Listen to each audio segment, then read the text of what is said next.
Vegeta. Great father, great husband, great warrior.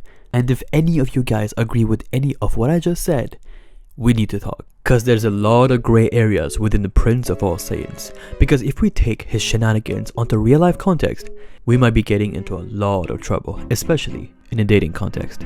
So let's talk about it. Love's gonna get you killed, but pride's gonna be the death of you.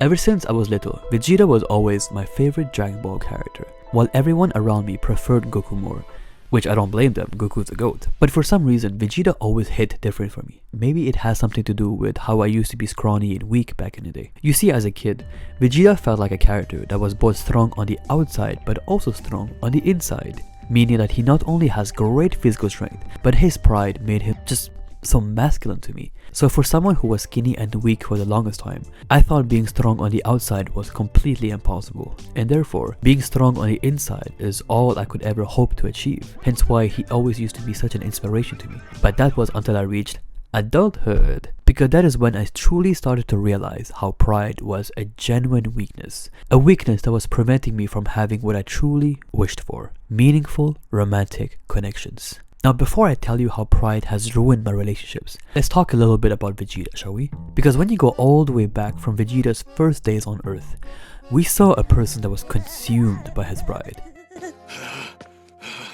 I'm done toying with you. I'm going to do now what I should have done from the very beginning. I'm going to blast all of you insolent pests into oblivion.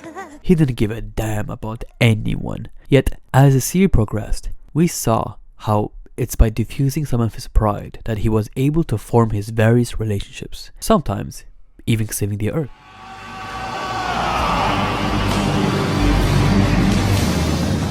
Well, almost. Yet, when you pay closer attention, although a lot of his initial pride has indeed diffused, we can all agree Vegeta is still a man filled with pride. Heck, I don't even know how Bulma is handling all his pride, because the number of times Vegeta pushed her away is actually ridiculous. No, I don't need help. But let's be honest with ourselves, we can all agree that despite all the times Bulma seems to complain about Vegeta, that Bulma low-key loves Vegeta's emotional unavailability. Just relax, let it all go. Take a vacation, for goodness sake.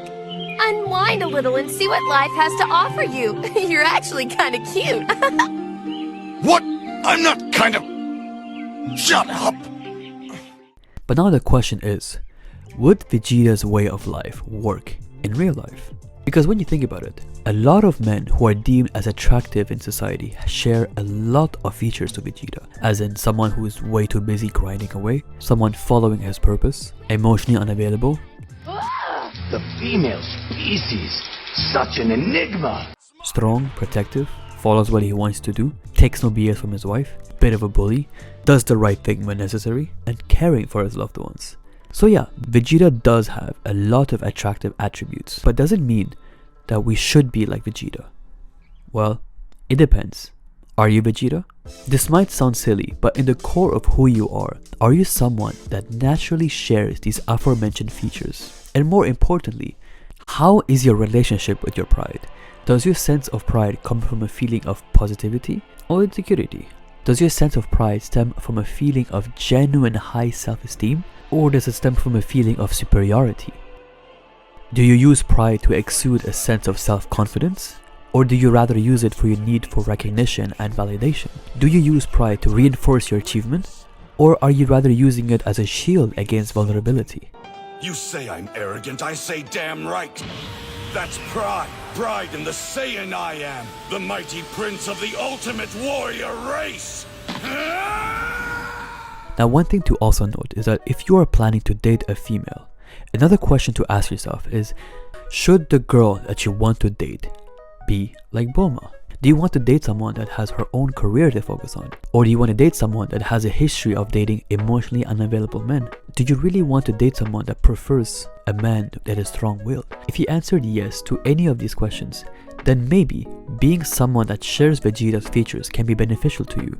Your relationship with pride depends on who you are, what type of girl do you want, and what type of relationship dynamic do you want. Because when you don't have a healthy relationship with your pride, there are 3 major consequences. Number 1, pride blocks true connection. Vulnerability is, at the end of the day, the foundation of any deep connection.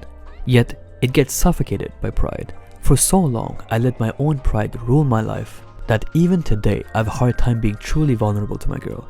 I mean, think about it from the other perspective. How would you start to feel in the long term if she never chooses to tell you anything that she's feeling right now? I personally would feel unimportant and stupid if one day she would choose to not tell me things anymore.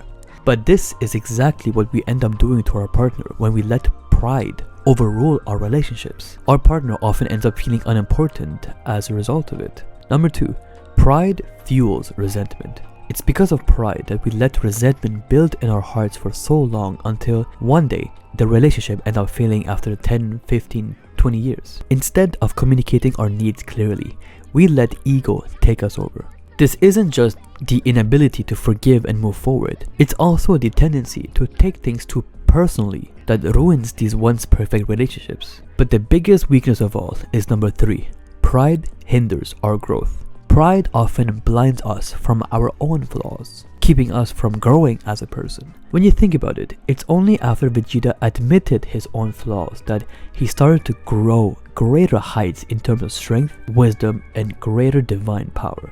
Super Saiyan 3, Super Saiyan God, Super Saiyan Blue Beyond, Ultra Ego. The point is, Vegeta is an interesting example how admitting his own flaws led him to great heights in power. Too clear. You're better than me, Kakarot. You are the best. Now, I still don't believe the goal should be to eliminate pride altogether, but instead, like I said, to have a good relationship with it. Pride is often what brings us self-esteem, self-respect, and have a healthy sense of competition. Pride is what helps us face challenges and feel proud when we face accomplishments. But an unhealthy relationship with it is also what could make us insecure. It's what we could use as an excuse to avoid admitting mistakes. Pride and ego is also what makes us compare to others. So to all the young men out there trying to build fulfilling relationships out there, pride can be your biggest ally, but it can also be your greatest enemy. Seek to master pride and do not let it master you. Alright, that's it for me, ladies and gentlemen. Have yourself a good day, and I'll see you in the next one.